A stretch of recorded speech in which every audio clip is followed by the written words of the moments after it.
তুমি অত্যন্ত ক্ষমতাশালী,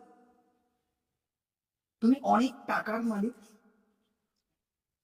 তোমার পদবিটা মানুষের মুখে মুখে ঘোরে।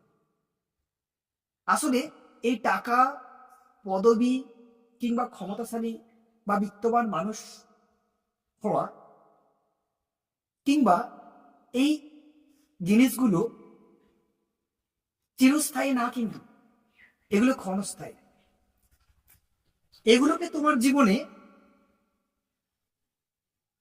অত্যাধিক হাই লেভেলে দেখাতে চাই, তার থেকে তোমার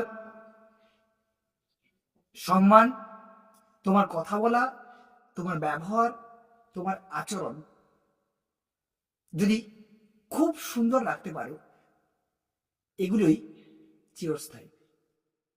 আসলে মৃত্যুর পরে এই স্থায়ী এবং অস্থায়ী দুটোই নাল ভ্যালুতে নেমে আসে। তারপরেও যেগুলো চিরস্থায়ী হিসাবে তোমার জীবনের সাথে ছাঁচে ফেলাতে পারবে, সেগুলোকে মৃত্যুর পরেও মানুষ কিন্তু মনে রাখবে, সেগুলোকে প্রায়োরিটি দাও। অহেতুক এগুলো নিয়ে নিজেকে বড়াই করতে চাও।